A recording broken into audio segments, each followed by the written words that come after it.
Now we're going in depth into the challenge this brings to many families in Utah at this time. Joining us today via Zoom, we have Charla Haley with the Utah Department of Health. And to start out, Charla, we want to ask you, who shouldn't be part of these in-person gatherings during the holidays?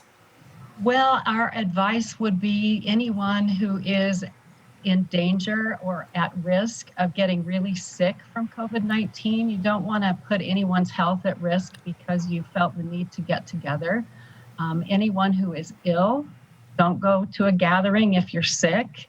And if you are trying to still see family, make sure you take extra precautions and maybe even do your Christmas gathering by Zoom or Google Meet, or figure out a way to do it virtually. And I know that for a lot of people, they're sick of hearing our messaging. It's hard, it's not fun, and it's tradition in Utah to get together with family, but we're asking people to do what's right for the public's health and help us avoid a surge in the weeks after Christmas and New Year's Day.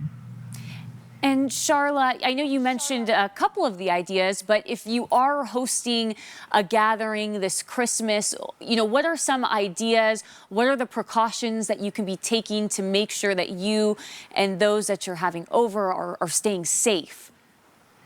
Well, think about how you can safely social distance in your home. Maybe if you're having people over, that everybody should wear a mask if they're not usually if they don't usually live with you.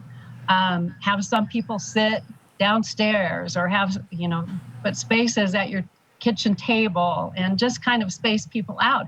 Think about doing it outside. Maybe you can get a heater and everybody can be outside, or do it in your garage. And again, unless you're eating or drinking, please wear your masks when you're around people you're not typically around. A lot of us have a circle of people we spend a lot of time with, and those people are generally, quote unquote, safe for you to be around. But other people, when you bring them into your home, you don't know who they've spent time with. And so many times people are asymptomatic and don't know they're ill, and they are still able to transmit the disease to other people. And we want to avoid that as much as we can. Yeah, I definitely think that gets overlooked, because if you're feeling fine, you just don't consider that you could possibly have COVID. I'm sorry, go ahead. I was just going to say, a lot of people I know who have gotten ill with COVID don't even know how they got it. Yeah. So following that family gathering, should people be quarantining after that and maybe even get tested if they feel some symptoms coming on?